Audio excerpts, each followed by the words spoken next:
Fuck you, WWE. Hello and welcome back once again to the Wrestling Rant. Can you tell I didn't like the show tonight? Because I didn't. I really don't even feel like going over this shit like I normally do. Show sucked. End of story.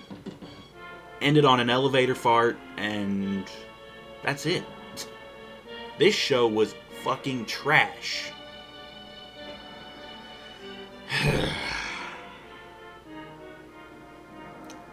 Whatever,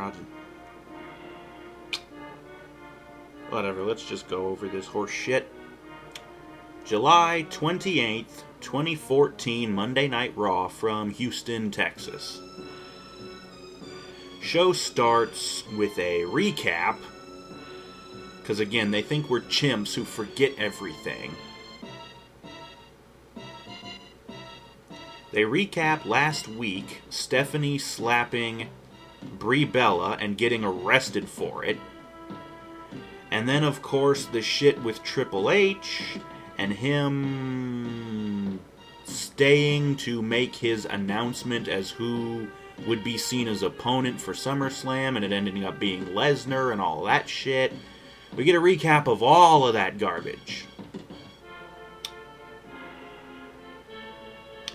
Cutting live into the arena, Cena's music hits and he comes out still wearing the fucking title belts around his neck like a doofus. Seriously, John, do you think that looks cool? Because it really doesn't. It's disrespectful to the fucking titles. I know you don't care, because you really don't give a shit about this business, the history of this business, despite what you say, which we'll get to in a minute. But seriously, John, how can you think that looks cool? Number one, you've almost knocked your own stupid hat off a couple of times with the belts. Yeah, fuck it. I don't even want to waste all my energy on this shit, so I'm not even gonna bother. Fuckboy Buckethead, douchebag, fucking moron, gets in the ring, and he gets a fucking microphone. He's talking about Brock and how he knows he's gonna get his ass kicked at SummerSlam. And I'm not even kidding, that's literally what he says. He says, I know I'm in for the beating of a lifetime at SummerSlam against Brock Lesnar. Whatever. Heyman comes out on the stage to interrupt him. And Heyman starts cutting a promo, and he says that, John, you're going to be victimized by Brock Lesnar. You're not just going to get beat up. You're not just going to get beaten. You're going to be victimized. Yada, yada, yada. And during his promo, Heyman talks about Cena as being supposedly passionate and... what was the other thing? Doesn't matter. Cena finally starts talking again. And he talks about that passion and talks to Heyman about his passion of ECW. Whatever. Cesaro's music hits. And I'm like, wait a minute, why? I thought him and Heyman weren't together anymore.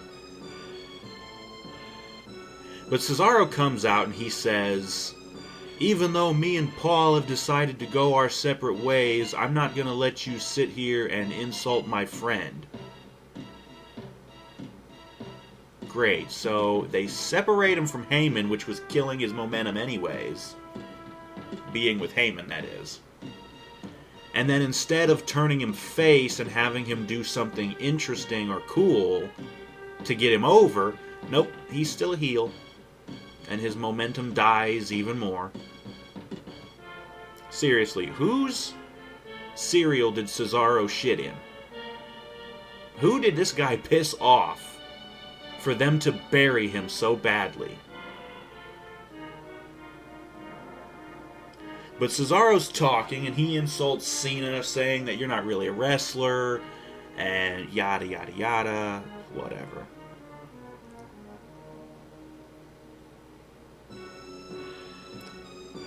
He wants a match with Cena. And then Heyman starts to talk, but Cena cuts him off and says he accepts the match with Cesaro, and that'll be next, of course, and we cut to a commercial break. And from here on, I just don't give a fuck. So I'm just going to try and blow through this as quick as possible, because I'd really rather be doing something else. And by the way, I'm got a couple other notes after the show, so yeah. We get the match of Cena and Cesaro, which turned out to be a decent match. I'll give them at least that much credit, but again, I don't give any of the credit to Cena. It was more like him being dragged to a passable match by Cesaro. Match starts off with a dueling chant. You know, the let's go Cena, Cena sucks shit, whatever.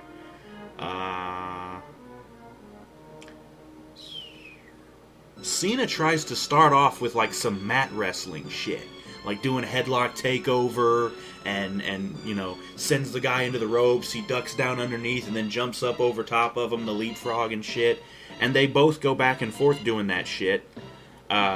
Cena tries to leapfrog over Cesaro, and Cesaro catches him into the tilt-a-whirl thing, but instead of doing the backbreaker like he normally does, I think they fucked it up or something, but Cesaro just basically did a tilt-a-whirl into like a sidewalk slam, which I think that looks better anyways.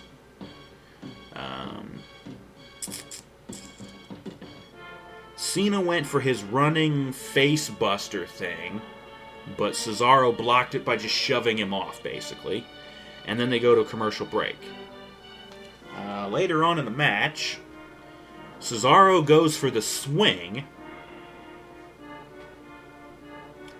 but Cena counters it by reaching up, grabbing onto Cesaro's shoulders, pulling himself up and over into a sunset flip. Whatever. After they had brawled out to the outside a little bit, I think, they came back into the ring, and Cesaro does the deadlift superplex out of the corner.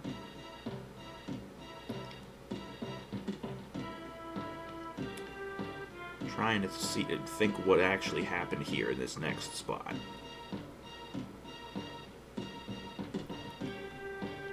I don't know, but Cena went for something, but Cesaro caught him into the swing. He does the swing and goes about 10 revolutions, I think.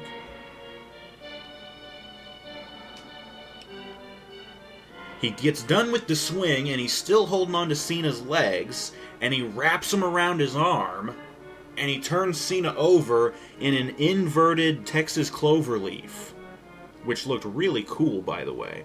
I don't know if I've ever seen that move before. It looked cool. Cena counters out of it, and I think he went for the STF, but Cesaro kicked him off.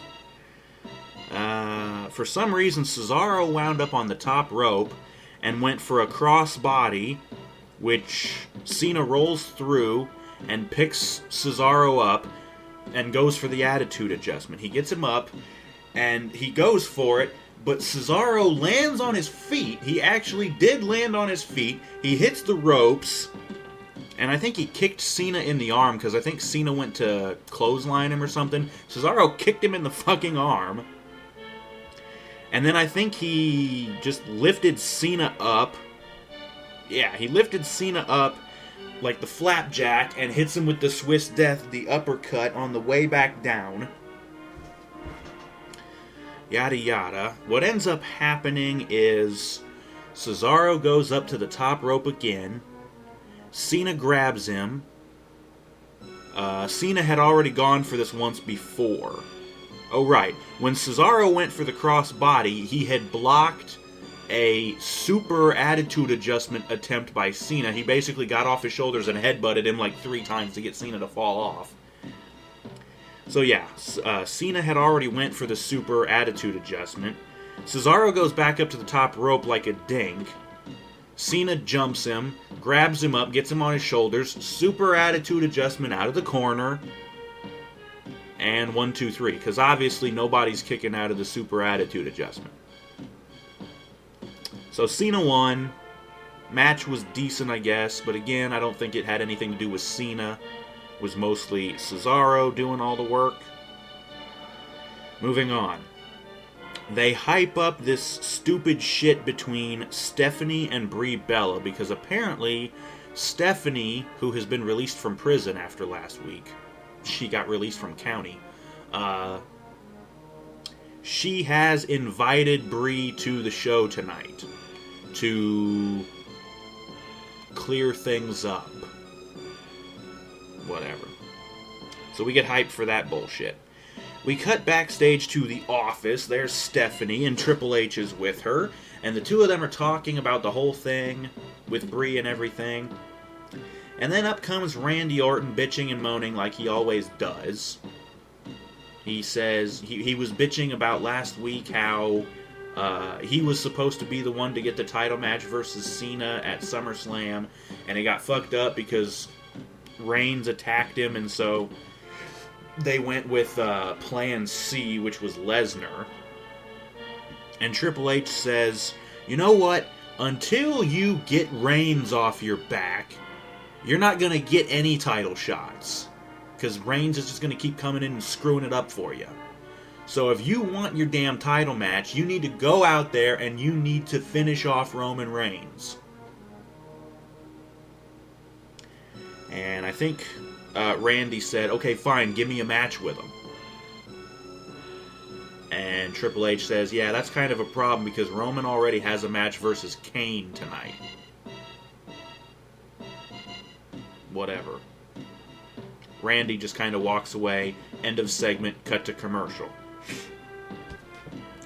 Coming back from commercial, Paige's music hits and she comes out. And of course she does the skipping to mock AJ a little bit. And we get a recap from last week when Paige decided to turn heel.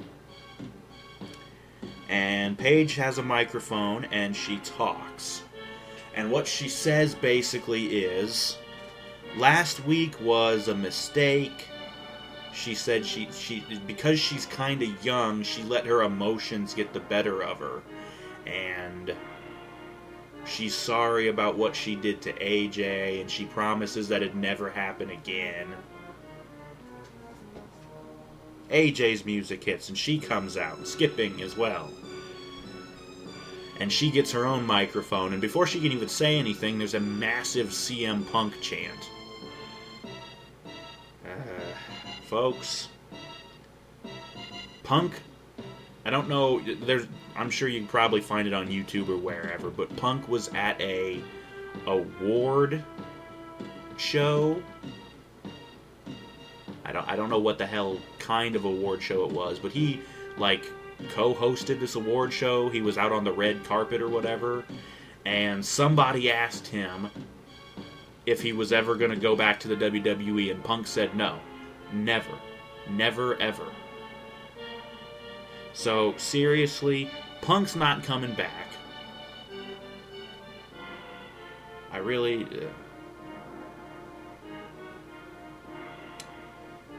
I don't even really care. Again, I completely agree with what Punk did. He saw the shitty creative direction this company was headed in, and he said, fuck you. I'm not putting my name on this crap anymore, okay? I'm done. And then they get pissed off at him for leaving. Fuck off. You're the reason why he left. Shitty creative direction, stupid garbage, and this becomes even more apparent when you hear what ended this terrible show, which we'll get to. Let me just finish off this segment. Again, massive CM Punk talk, or chant. AJ starts to talk.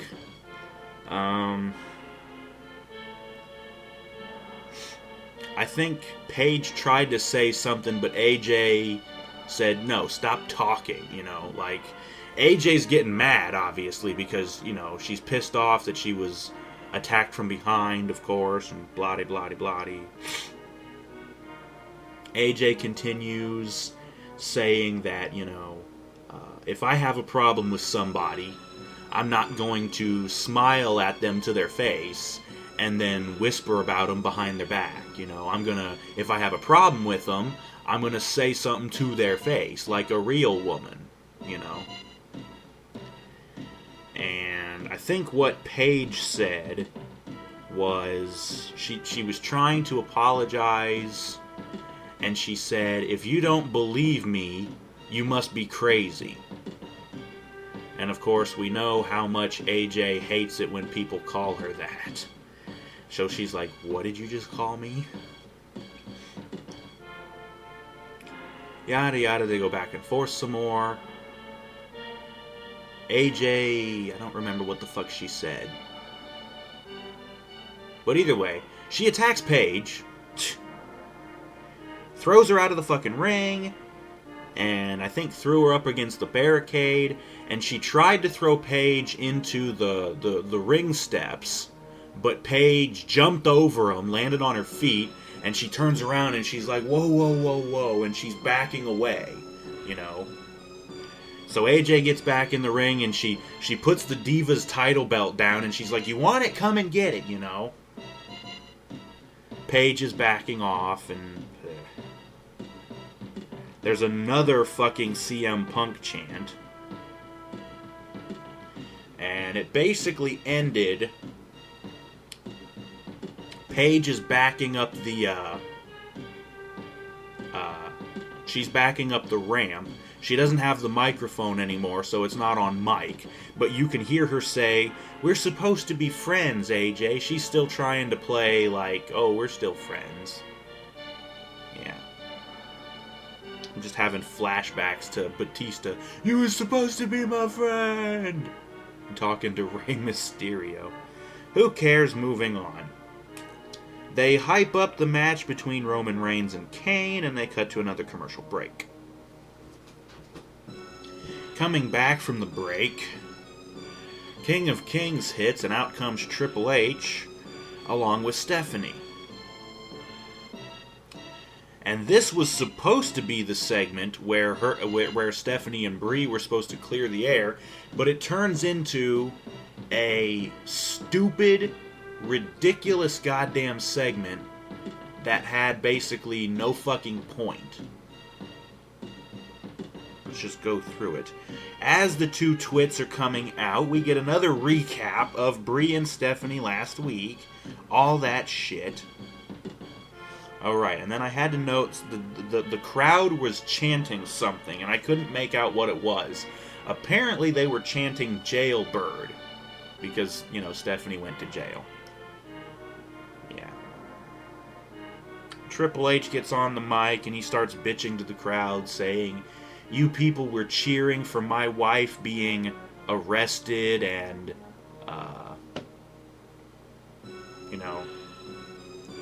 You're fucking right, we were, motherfucker.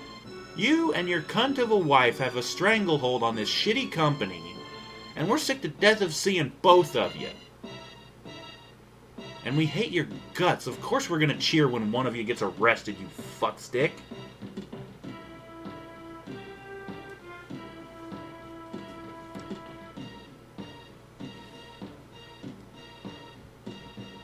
The crowd's chanting yes.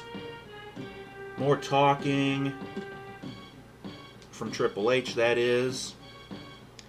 And then he tries to let Stephanie talk. She's acting all scared and timid because, she's... The whole thing with her is that being in jail changed me. I'm a changed woman. I'm not gonna be a complete bitch anymore. And she's all, like I said, timid and scared, and the crowd starts chanting at her, and she backs off and, doesn't say anything. But she finally asks for Brie to come out. And instead, Jericho's music hits. And he comes out onto the stage. And I'm like, what the fuck? He starts talking. And I don't remember exactly what he said, but he's like,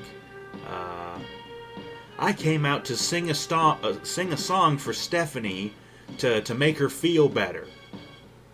She starts singing, bad boys, what you gonna do, what you gonna do, the fucking Cops theme song. And I'm dying laughing at that point because that's fucking hilarious. Yes, of course, leave it to Jericho to be the only good thing about this segment. The crowd started singing along, for fuck's sake. And then I think Triple H tried to cut him off. He's like, you think this is funny? And I'm like, yeah, it is fucking funny, you bitch. And Jericho's like, oh, come on, Stephanie, don't you know that orange is the new black? Referencing that stupid fucking show. And then he says, you know what, the reason why I'm really out here is because I wanted to ask you something, Triple H. Why was it that you didn't go with Stephanie when she was arrested? Why didn't you go with her? I don't know where that led. I don't think it really matters. But then Jericho, classic Jericho line, calls Stephanie a dirty... What's the full line? I don't remember. Dirty, disgusting... dirty, filthy, brutal, bottom-feeding trash bag hoe. And of course, Triple H had to cut him off because you can't say hoe on TV anymore, I don't think. I don't know. I don't really care. And then Triple H says, you know, I think you should be more worried about Bray Wyatt. And Jericho's like, yeah, you're right, I should be, but I am. And that's actually the whole reason why I came out here. I want a match with him tonight. And Triple H says, no, you're not going to get it. You're going to have to wait until SummerSlam. But tonight, and all of a sudden, Rollins comes out with his briefcase and clocks Jericho in the back of the head. And Triple H says, tonight you've got Seth Rollins. And I'm thinking, okay, wait. How in the fuck does this make any sense? Triple H and Stephanie came out to address Brie Bella. Jericho interrupts, which was supposedly unexpected. And I guess they just had Rollins waiting backstage to clock somebody with his briefcase if anybody interrupted them. Either that or Triple H was psychic. How the fuck does this shit make any logical sense? It doesn't. This company has a bunch of morons writing for them. God, this is shit. Moving on, next segment. They recap the opening segment with Cena and Paul Heyman. Yada yada, who cares? More hype for Roman Reigns and Kane, and we cut to another commercial break. Coming back, The Miz comes out to no reaction. Just because, you know, people really don't like him.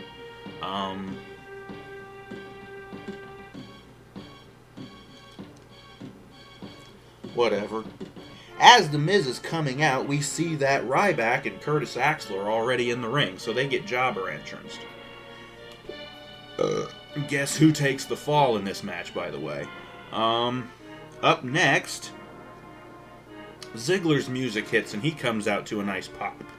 And then the Usos come out, so we've got a 6-man tag match. Ryback and The Miz versus Ziggler and the Usos. And again, this turned out to be a decent match.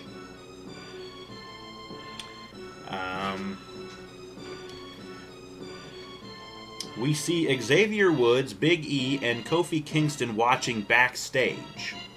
I don't know why, but the Usos do a dive spot, and then they cut to a commercial break. Coming back from the commercial break, there's a "We Want Ziggler" chant, and all of a sudden, Woods, Big E, and Kofi are at ringside. Don't know why, they didn't do anything. So I really don't know what the point of this was. One of the Usos dives out of the ring on top of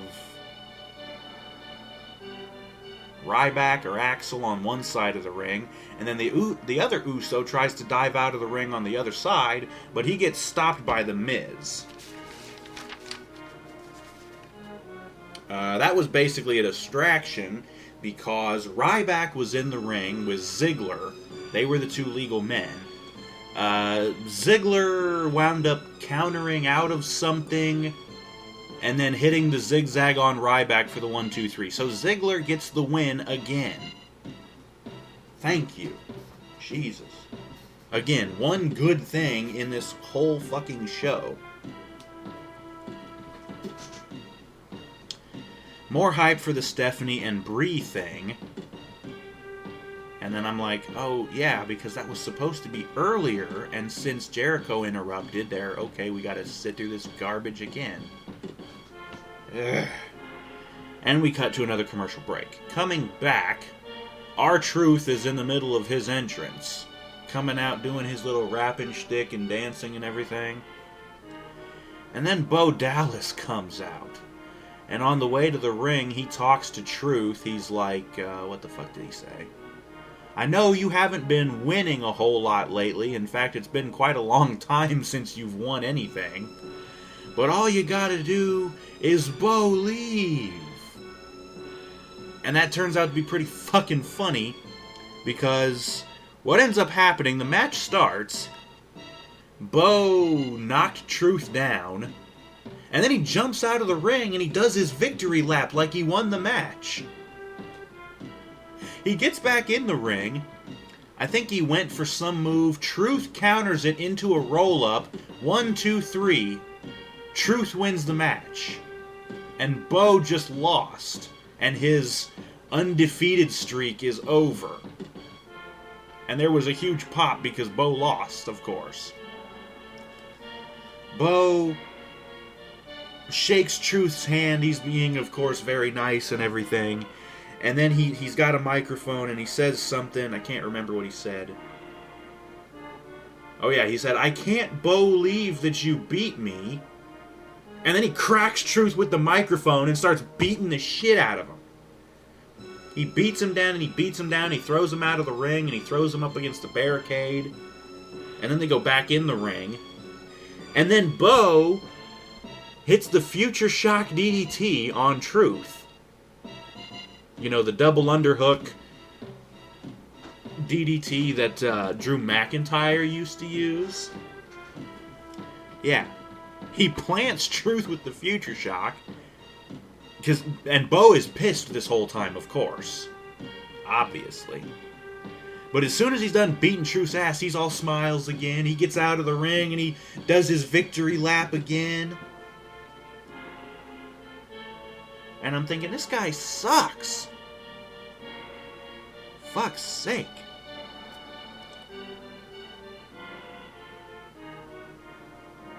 Moving on, we get a recap from earlier of Rollins cracking Jericho over the head with his briefcase. And then we get hype for the Jericho and Rollins match, and then they cut to another commercial break. Coming back, Rusev and Lana are already in the ring, being introduced by Justin Roberts. And Lana starts talking, doing her usual shtick. And of course the stupid crowd starts chanting USA, and I'm just thinking, guys, please stop. That's what they want you to do, man. They want you to keep chanting USA. You want this bitch and her fucking ugly Frankenstein friend to go away? Don't chant. Don't do anything. Of course, Lana tells him to shut up, and she keeps talking, and she references Vladimir Putin, and then she said something about, and let's take a look at the, she got to talking about Obama, of course, and then she said, let's take a look at the last idiot president that you guys elected, and they show a picture of Bush up on the Titantron. I didn't vote for him, so... Anyways, finally, the Real Americans music hit, and out comes Swagger and Zeb Coulter. And Zeb starts talking, and I don't really remember or care what he said. But he finally finishes his promo, and it's looking like Rusev is coming up the ramp. Or no. No. Zeb basically motions to Swagger to go down there and get you some. And so Swagger bolts down the fucking ramp, and as he comes to the ring, Rusev is getting out of the ring and hasn't even turned around. He turns around just in time to see Swagger crack him in the face with a forearm shot. Swagger starts kicking the crap out of Rusev. Back in the ring, Rusev turns it around and he slams Swagger down. And he looks over at Lana, and he's even like, Lana! Like he's asking, like, Devon! Get the table! You know? Lana! And she looks at him, she goes, Crush! He goes to stomp on the guy's back like he normally does before locking in the accolade. He goes to do it, Swagger gets out of the way, trips him into the ankle lock, the Patriot lock. Rusev is able to get out of it, but Swagger cracks him a couple of times, knocks him out of the ring, and knocks him off the fucking apron. And Swagger and Zeb are in the ring celebrating. So this feud between the two of them has not ended yet.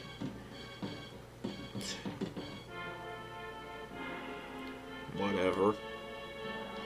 We get more hype for Roman Reigns versus Kane, and they cut to another commercial break. And when we come back, there's an astronaut standing on the stage. And this goofy, like, space music is playing. And immediately I'm like, oh, Christ. Again, whose cereal did this guy shit in to get this treatment? Of course, it's Damien Sandow. And he's got a microphone, of course. I think he took the helmet off, because of course he's wearing the astronaut helmet. He takes off the helmet and he starts talking, and I think he opened up with the line, Houston, we have a problem. And I'm like, you jackass, that doesn't even work, because just because they're in Houston doesn't really mean anything. The space shuttles launch from Cape Canaveral, Florida. I don't know. Who cares? He's saying that he's been searching for intelligent life and hasn't been able to find it, especially from this goofball Adam Rose and his rosebuds. And of course, we all know where this is leading. Rose's music hits and he comes out with his rosebuds to hardly any reaction, by the way. And Rose has a mic and he says, oh, come on, don't be a lemon, be a rosebud. And Sandow just started attacking Rose. And so the match between these two starts. And I think as soon as the match starts, Rose immediately counters something, hits the party foul, and gets the pin. So the match was literally like that fucking quick. I'm really sick of this shit. I can't even count that as a match. It sucked. Good Christ. Moving on. More hype for Roman Reigns and Kane, which is apparently going to be next. And then they cut to another commercial break. And when they come back, they announce that for main event tomorrow night, we're going to have Dean Ambrose versus Alberto Del Rio. And speaking of Dean Ambrose, you'll notice I haven't mentioned him until now, and that's because towards the beginning of the show, I believe they announced, the commentators, that Ambrose was off doing promotional work, and so he wasn't going to be there tonight. So yeah, he's not there. At all. So, another reason why this episode of Raw sucked. No Ambrose. Anyways, Kane's music hits and he comes out. And then Reigns' music hits and he starts coming out through the crowd like he normally does. And he gets down to the floor and he's about to jump the barricade when all of a sudden Randy Orton comes from out of nowhere in the crowd and starts attacking Roman. And the two of them start brawling in the crowd. They finally bring it out of the crowd to the ringside area, and Randy gets knocked down. Roman jumps up the ring steps and goes over and Superman punches Kane to knock him out.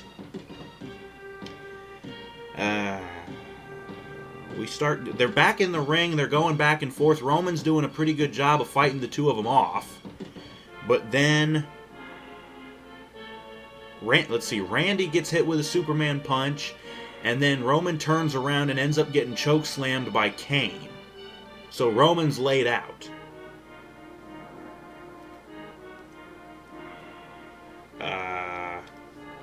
Kane takes off, he leaves. And Orton gets up after being knocked down by Roman. Orton gets up and starts beating the crap out of Reigns. And all the while he's shouting at Roman, I'm going to teach you to steal from me, stealing my title shots. And I'm like, he didn't take anything from you. It's not like Roman gets the title shot now. He screwed you out of a title shot. He didn't steal it from you.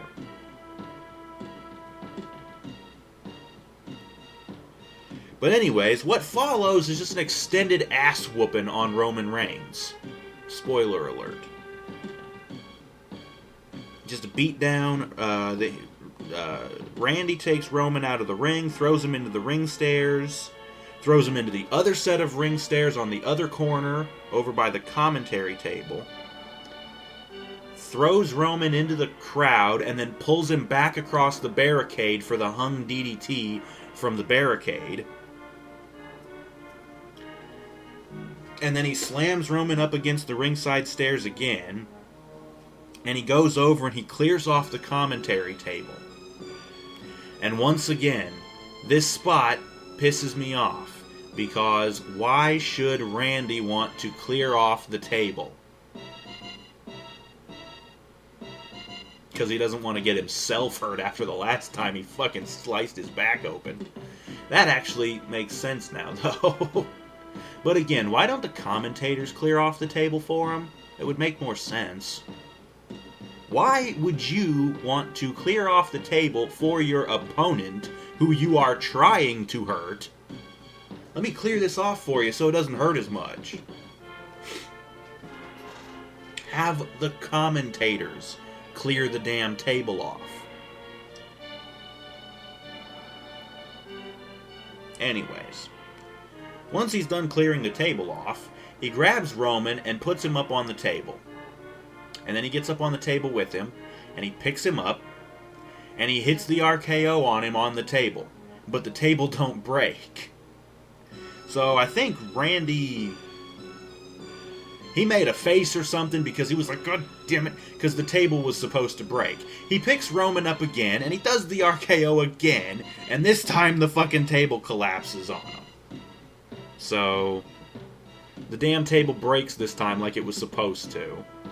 And when it did, Randy's back bowed up because he's like, son of a bitch, did that fucking hurt? And I'm like, yeah, you lunkhead. You need to stop doing that because it hurts you more than it hurts them. Jesus. Anyways, Randy does his stupid pose, and they finally cut to a commercial break. So like I said, yeah, that's just an extended ass whooping on Roman. He didn't make any comeback, he just got his ass kicked. And when they come back from the commercial, Reigns is crawling, trying to get to his feet. There's like medics and referees around trying to help him, and he's like really selling the attack, you know, kind of like how, let's see, I think it was SmackDown the other week when Ambrose got beat down, and he wound up selling it a bit afterwards. So yeah, this is basically that, only with Reigns instead of Ambrose. And we get a recap of what just happened, not like we really need one. And finally, Fandango is in the ring finishing his entrance. And I'm like, great. The Los Matadores music hits. And Diego comes out with El Torito and Summer and Layla. And Summer and Layla are dressed in, like, I don't know, some sort of girly bullfighting outfits. Matching, of course. And by the way, they all come out to no fucking reaction, because the crowd's like, fuck this shit. The people were actually fandangoing during Johnny's little bit, and I'm like, yeah. Chant for the guy who's good. You know, I don't really have anything against Diego, or is it Primo? I don't know. Primo, Epico. The other one's hurt, so that's why he hasn't been there lately. Fernando, that's his name. I don't know which is which. Which one's Epico and which one's Primo. I don't give a fuck. I got nothing against these guys, but this gimmick they're in sucks. And what's funny is, the two of them came up with the gimmick themselves. However, they wanted to be heels.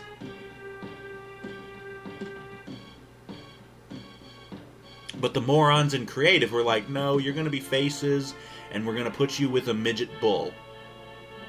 Because that wasn't their idea. Primo and Epico. They just wanted to be heel bullfighters, I guess.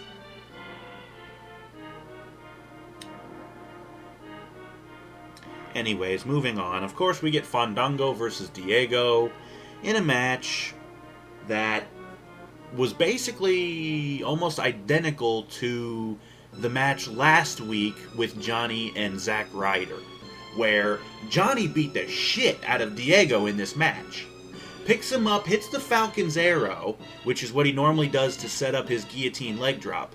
He goes up to the top rope, and at the same time, Torito goes up to the top rope in the not the opposite corner, but the just the one down the same side from Johnny.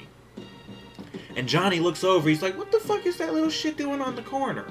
And so he jumps down, and Torito jumps down, and Johnny goes over to the ropes, over by the side of the ring by the commentary table, because that's where Torito and Layla and Summer are over there.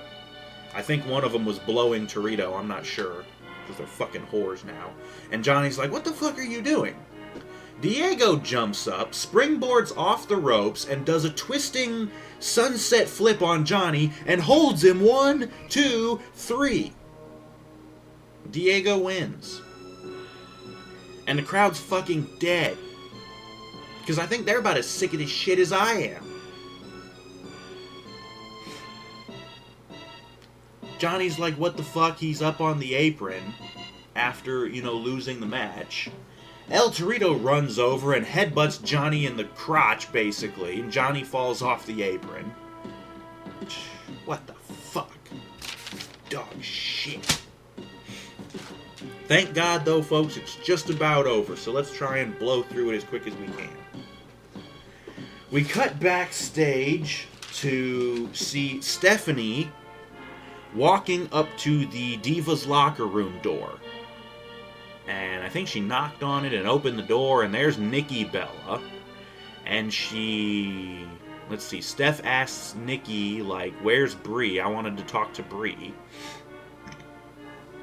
And Nikki's like, yeah, don't worry, she's coming. And Stephanie, again, is acting all timid and scared and shit, and she's trying to apologize, and she's like, I don't deserve this,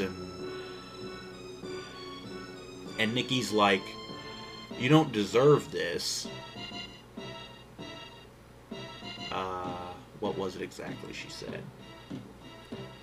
For the first time, you had to eat a bowl of crap. I just hope you like the taste of it. Something like that. And we cut to commercial break.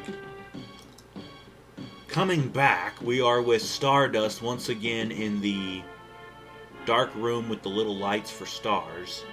And Stardust is writing on a chalkboard. And I'm like, first of all, who in the hell still has a chalkboard in 2014? Why is that not a dry erase board? He's writing it and he's babbling on about the stupid cosmic key, and Goldust comes up and they start talking, and then Goldust is like, hey, what's that over there? And Stardust is looking and he's like, it's magnificent. And meanwhile, Goldust erases something from the chalkboard and he writes his own thing, and then Cody finally turns back, and what Goldust wrote was, what the fuck was it? Oh, they have it. The cosmic key, whatever it is. And I'm like, who the hell is they? And what the hell is it? And can we please get to a fucking point with this shit? What the fuck? Moving on. Cutting back to the ring, we've got 4 divas in the ring. It's time for a tag team match. It's Cameron and Alicia Fox versus Natalya and Naomi. And of course what we get is a shit match. Fox hits her ass kick on Naomi, but only gets a 2 count. I don't know if she broke it up or if Naomi actually kicked out. But Fox tags in Cameron, who comes in and starts teeing off on Naomi because, of course, they got beef. What was it? Cameron was going for something.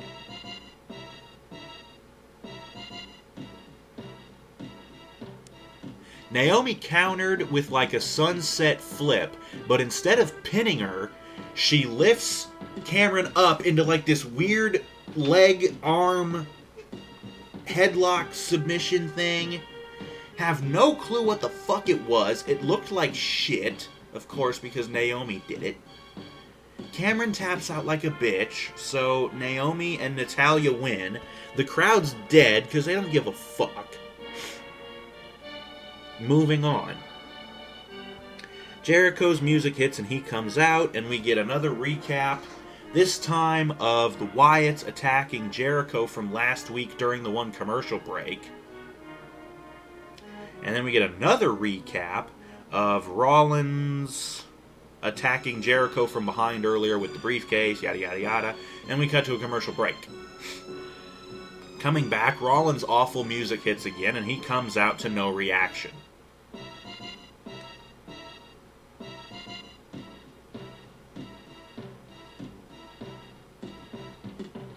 And we get the match, and this was the last match on the card, what was really supposed to be the main event, or what should have been the main event. I didn't take much notes on this because I didn't fucking care at this point. I can't really pretend to be interested in this garbage. Probably not even a half hour into the show. I'm looking up porn to watch just to have something interesting to look at because the fucking show sucked. I was looking at that. I was just fucking around doing shit. Whatever the fuck. Anyways, to the match. Of note, Rollins was on the apron, and I'm thinking, okay, Jericho's going to do his little triangle dropkick. Well, kind of. He springboards off the ropes, and he shoulder blocks Rollins. And they both spill out to the floor. And after that, they cut to a commercial break. And, oh yeah, this was basically the finish of the match. Yeah, this is all that I have for this match. What happens was, Rollins ends up out on the apron again. He goes to springboard into the ring, and like before he even jumped, I called it, because I could see it happening. And, Rollins was on the apron, and Jericho was standing up, and he was about to turn around to face Rollins, and I just called it. Rollins springboards into the ring. He starts coming down at Jericho. Jericho jumps up, grabs him, and hits the fucking code breaker on him. So the super code breaker catching him out of midair.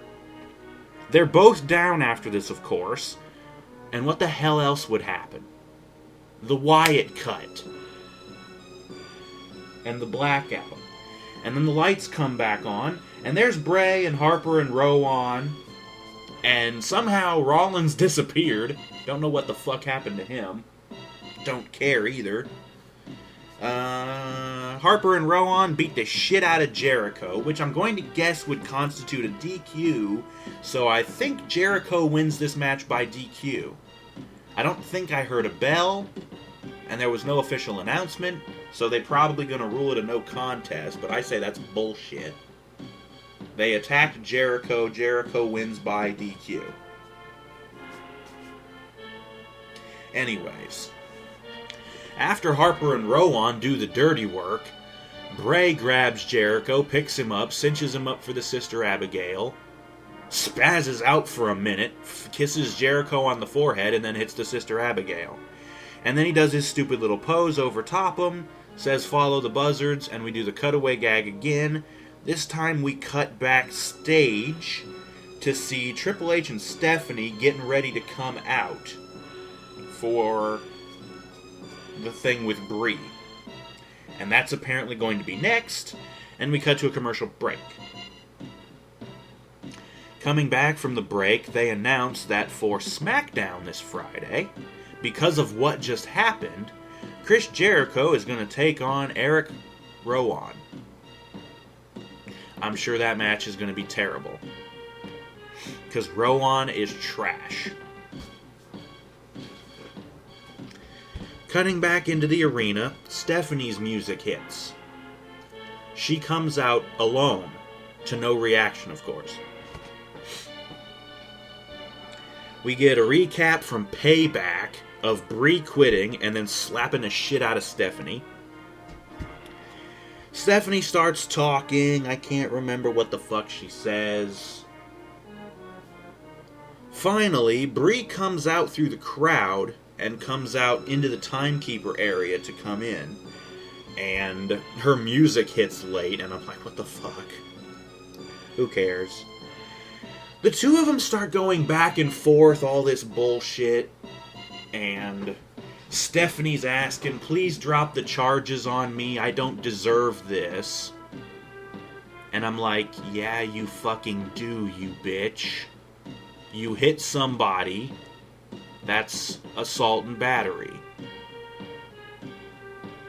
You don't just get away with shit like that. I know you're a privileged little rich bitch. You don't just get away with shit like that. Okay? Or at least you shouldn't. I know we've all seen plenty of Hollywood types getting away with shit just because they have money and can pay off the cops. Anyways, Brie finally gets around, and they're like haggling. Like Brie says, I'll drop the charges if you stop torturing my sister Nikki with all these handicap matches. And Stephanie's like, okay, fine. And Brie's like, but that's not it. I want you to give Nikki a raise. And Stephanie's like, okay, fine. And Brie says she also wants her job back.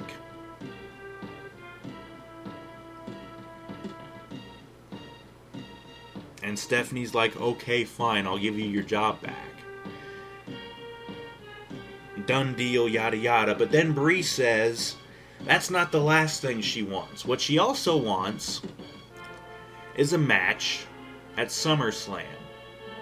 And Stephanie's like, okay, fine, I'll give you a match for the Divas title or whatever. And Brie's like, no, I don't want that. I want a match versus you at SummerSlam. And Stephanie, of course, at first she's all timid and she's like, I haven't competed in over 10 years. And I'm thinking, yeah, but Brie sucks anyways, so what's the point, or what's the difference? You're both lousy in that ring. This isn't going to be a match. This is going to be a slap fest with a lot of hair pulling, and I wouldn't be surprised if one of them ends up ripping the other's shirt off. Now, of course, she'll be wearing a bra underneath, so it's not like one of them's going topless. Even though it'll be pay-per-view, so who cares? But Stephanie, she's like, no, I don't want to do that. I don't want to be in a match. And Brie's still like, okay, fine then, I'll see you in court. You know, that's basically the line she kept repeating because Stephanie would refuse whatever it was that Brie would request, and Brie's just like, okay, fine, see you in court. And she goes to walk away, and then Stephanie's like, no, hold on a second, wait, come back. Finally, what ends up happening, Brie's on the apron. She had just tried to leave, and Stephanie's like, no, hold on, come back. And she's like, if I agree to this match with you, will you drop all the charges? And Brie's like, yeah. And so Stephanie's like, okay, fine. I don't really want to do this, but fine. And then she turns all evil again, and she says, I just want you to know, I'm gonna make you my bitch at SummerSlam. And she cracks Brie upside the head with another slap. Brie falls off the apron and hits the floor fucking hard. And I think Stephanie turned around to go and leave, but Brie jumps back in the ring and tackles Stephanie, and they start, you know, throwing handbags. These stupid cunts. We get a bunch of the road agents. Let's see, I saw Jamie Noble and Fit Finlay and fucking Joey Mercury come out, and they're trying to break these two up. And they get them separated once, but Brie breaks away, and she goes back over to Stephanie, and then out comes Triple H. And they finally pull Stephanie out, and they're pulling them going up the apron, or up the ramp, and Brie's still in the ring. And Stephanie's still yelling at Brie, I'm gonna make you my bitch. I'm gonna get you. You're mine, actually, is what it was. You're mine. And right before the show ends, the crowd started chanting something. And I couldn't tell what it was at first. It sounded like they were chanting, this is awful. Or maybe this is awesome. I really don't think so, because it's not. Some people also thought they were chanting for Jamie Noble, which would be hilarious. I'm not sure what it was. I'm not going to try and pretend that I do. This is awful sounds about right. That's just my opinion. Jamie Noble's also kind of funny too.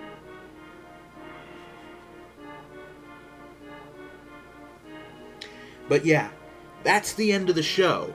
That's the elevator fart that they decided to end on. Fuck this company putting a feud and an angle leading up to this feud that nobody fucking cares about in the main event spot in any fucking show. You have Brie Bella and Stephanie McMahon as the main event thing, and that's more important than the Divas title feud between AJ and Paige. Fuck right the hell off. This whole show was just lousy.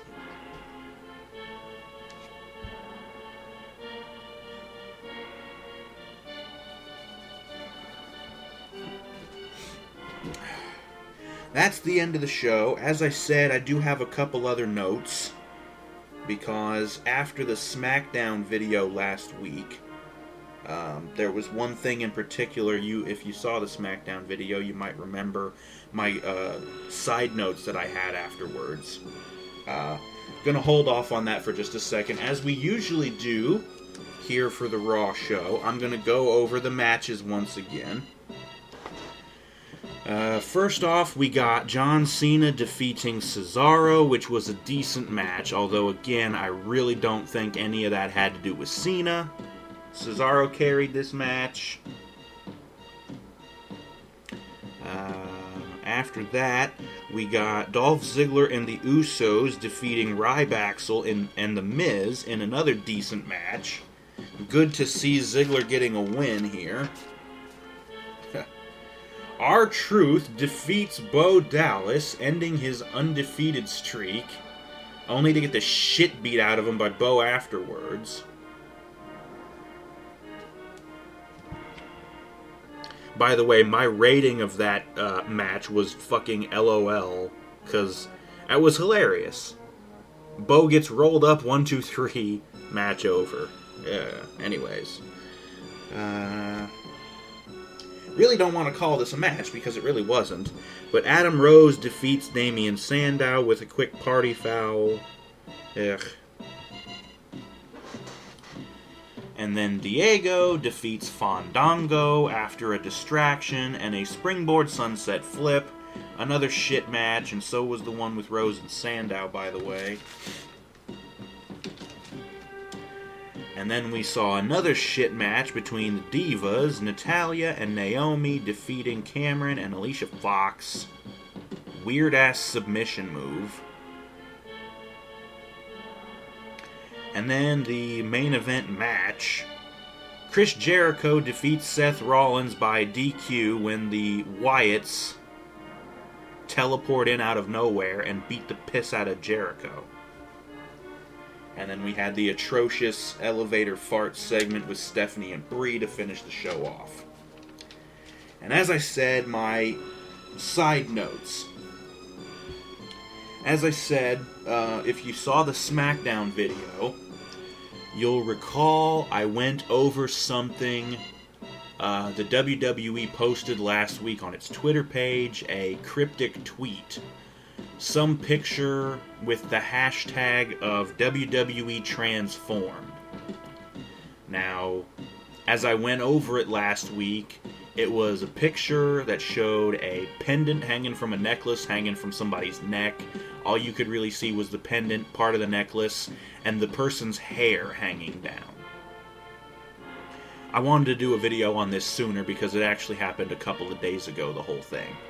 Later on, they released another picture, and I think I actually went over this in the SmackDown video too. It was another picture of someone from behind in like an all-black outfit with spiked shoulder pads.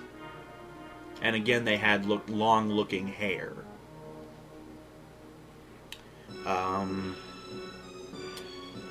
I think I had speculated that this could have been hype for somebody's the debut of somebody new, something like that. Turned out to be a complete red herring.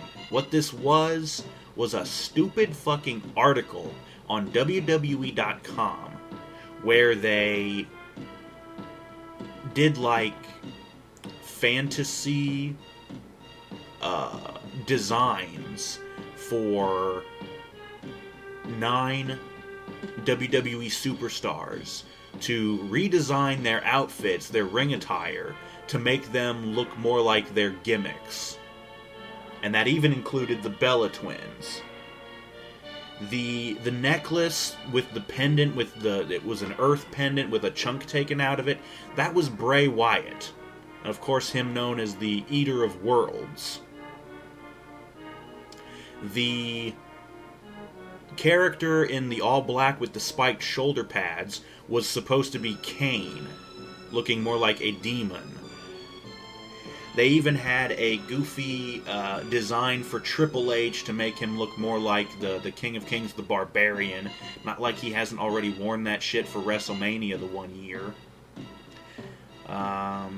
Let's see, they did Bray, they did Kane, they did Triple H. They also had a design for Sheamus to make him look more like a Celtic warrior. They had that. They had one for Kofi Kingston because apparently Kofi's really into comic books and superheroes. They put him in like I think it was like a full body suit and a mask. He almost looked like Rey Mysterio. Now, like I said, these were all drawings. It wasn't actual like clothes or anything that they had put the guys in. They were all just like drawings. So they had Kofi.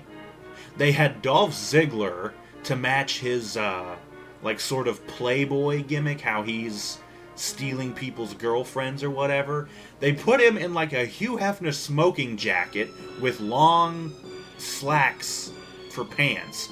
And I'm like, okay, so he's got the Hugh Hefner smoking jacket and long slacks. He almost looks like Triple H when he was the Connecticut Blue Blood. It's stupid as fuck. They had Ziggler. And then they had the Bellas, which they were in these matching outfits. One was pink and one was blue. But they had like these weird shoulder pads. They almost looked like the ninjas from Mortal Kombat. That was weird. I'm trying to think if there was anybody else. Anyways, so like I said, the whole thing was just a big red herring, no big debut, nothing interesting. It's just a stupid article where they show these goofy pictures of redesigned costumes, drawings of redesigned costumes for some of the WWE superstars. Stupid. So that was a colossal waste of fucking time. Moving on to the next note. Word came out earlier today, or maybe it was yesterday. I don't normally talk about TNA on my show because I don't really give a fuck about it. And now there's even less of a reason to give a fuck about it. Which is funny because I've been hearing as of late that TNA was actually turning it around and they were doing some good things. Now that's just what I've heard. I haven't actually watched the shows myself because I won't subject myself to that shit. And because I work Thursdays and I'm not home to watch it. But it came out earlier, and like I said, it was either earlier today or maybe it was yesterday. Spike TV is very unhappy with TNA. And as of the end of their contract that they have with TNA, which is this October, TNA Impact is canceled. They're not going to renew their TV contract. Spike is not going to renew it. They don't want to. TNA is fucked. Because if they lose their TV deal, if they don't get a new TV deal with another network, they're fucked.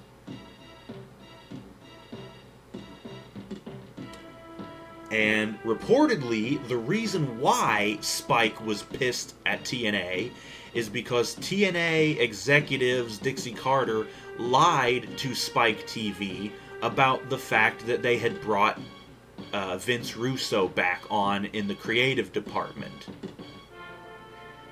So Spike was very pissed off about being lied to. Not only that, they don't like Vince Russo. So, yeah. So Spike TV is basically kicking TNA to the fucking curb. If TNA can't get a new TV deal, they're fucked. But this is perfect, because if Jeff Jarrett can get his company up and running and make a deal with Spike, they can take over the Thursday night spot that TNA had, and that'll royally fuck TNA over. So, this could be good news for Jeff Jarrett and the GFW, and bad news for TNA and Dixie Carter. On the one hand, I'm kinda happy because TNA blows. Dixie Carter's a fucking yutz. She's not... This bitch does not belong in this business. She has no idea what she's doing. And despite them having some good talent, which will probably end up getting picked up by the WWE or people that'll just go back to Ring of Honor after TNA closes down.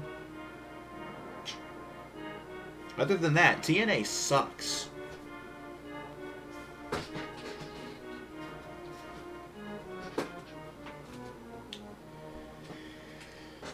So yeah, there's that.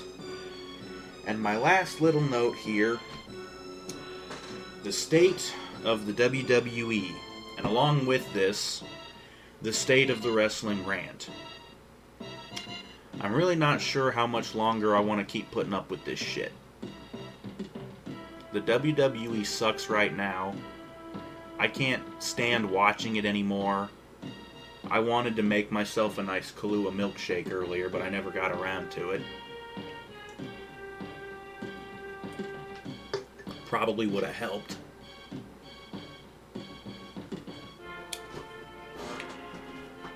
But the state of the WWE right now sucks.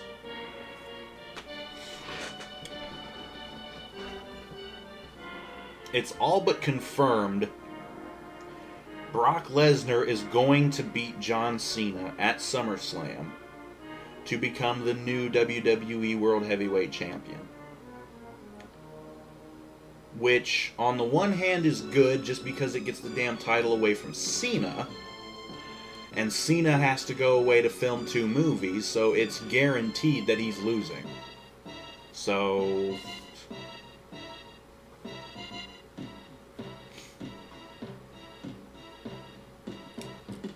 But on the other hand, Brock Lesnar as champion is bad because he only has limited appearances in his contract.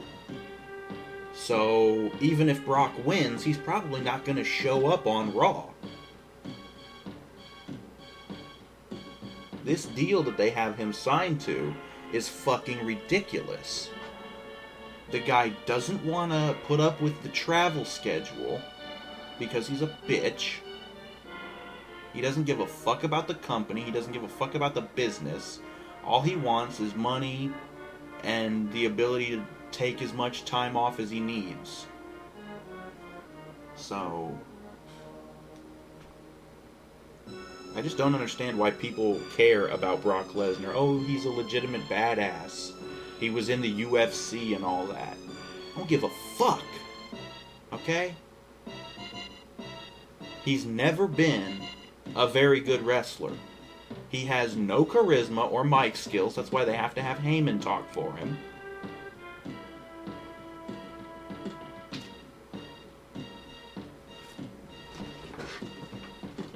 And here's the other problem with this. Let's say that Brock does win at SummerSlam, becomes the new champion, and Cena disappears for a while. Who's going to take the title away from Brock? Because obviously Brock can't really hold it for that long. What are they going to try and do? Are they going to build up Roman Reigns to have him take the title from Brock? That could happen. And it would be a really good way for them to really cement Reigns as the new face of the company to replace Cena. That would be great if this was a perfect world, but it's fucking not. You still have retards working for the WWE writing this garbage. Chances are, Brock will win, Cena will disappear for a few months to go film his 2 stupid movies, and when he's done filming them, he'll come right back to the WWE, and he'll end up taking the belt back from Brock, making him a 16-time champion to tie Flair's record.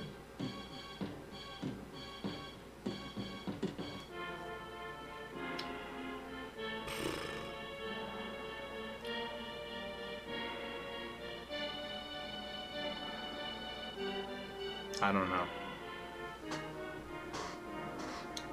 But the state of the WWE right now sucks. Daniel Bryan is out indefinitely with his injury. CM Punk left, he's gone, and apparently he's not coming back. And I can't blame him. You've got no real big stars aside from Cena and Lesnar. And they still really aren't doing that good of a job in building up anybody else. I mean, yeah, they're working on Roman Reigns, and I could at least get behind a guy like that, because he's exciting in the ring, and, you know. But what the fuck else do they have that actually looks promising? Okay, it looks like they're building up Dolph Ziggler, having him feud with The Miz. Maybe Ziggler will get an Intercontinental title run. Like it'll matter. That belt's pretty much a curse as it is. And it has been for the last few years.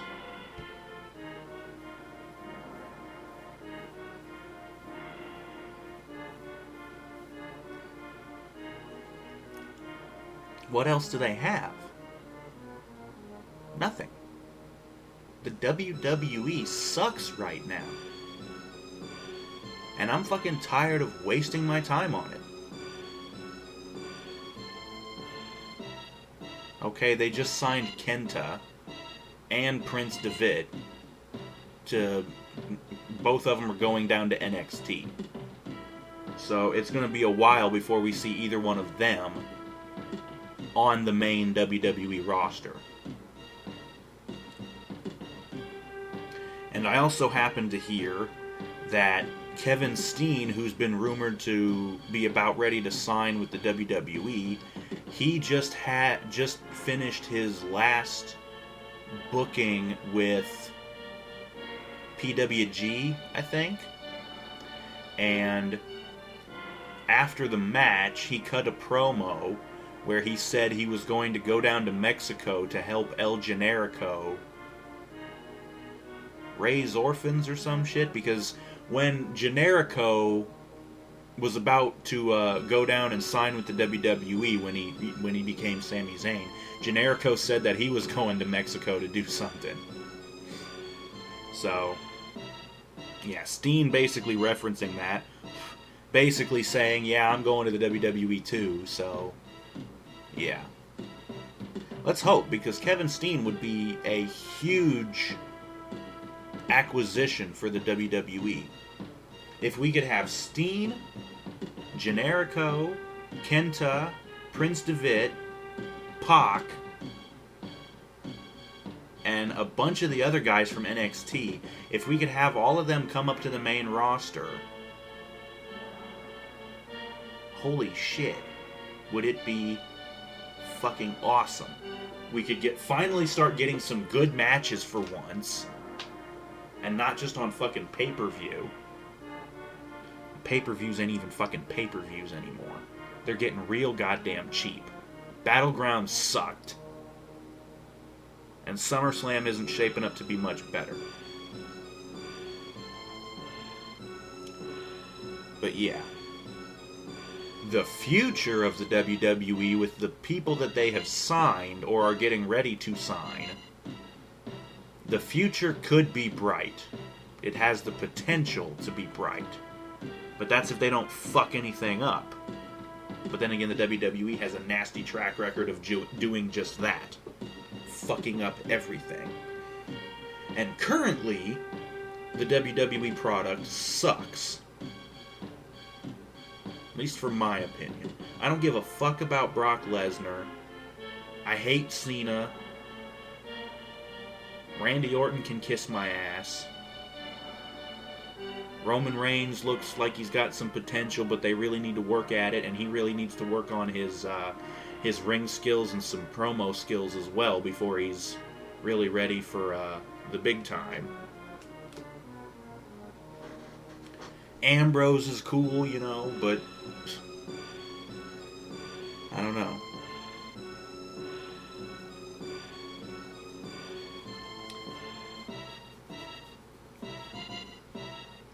That's it. I really don't know if I really want to continue doing this shit, because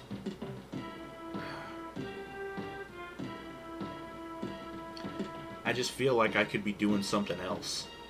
Stop wasting my time watching the WWE. Anyways, I believe that's going to do it for the show tonight. Thank you for watching, sitting through all my bitching. I'm going to go do something better with my time now. Probably play some more GTA Online. Trying to grind up some money to buy some cool cars. Since there's fucking nothing else really for me to buy. Hey Rockstar, if you're listening, please add some more stuff to the game. Like the heists, maybe?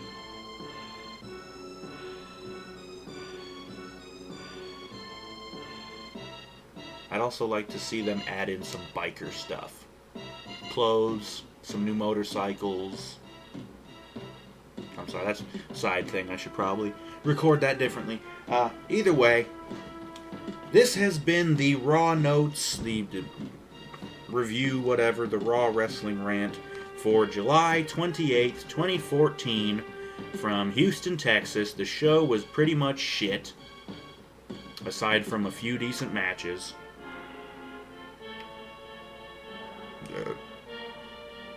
And then they end on an elevator fart. I really don't think people really care about this feud between Brie Bella and Stephanie McMahon. I know I don't. I've never given a fuck about either one of these bitches. And this match at SummerSlam is gonna be fucking garbage. So yeah, that's the show. Thank you for watching. Join us next time, which will probably be for SmackDown. Look forward to that. And we will see you then.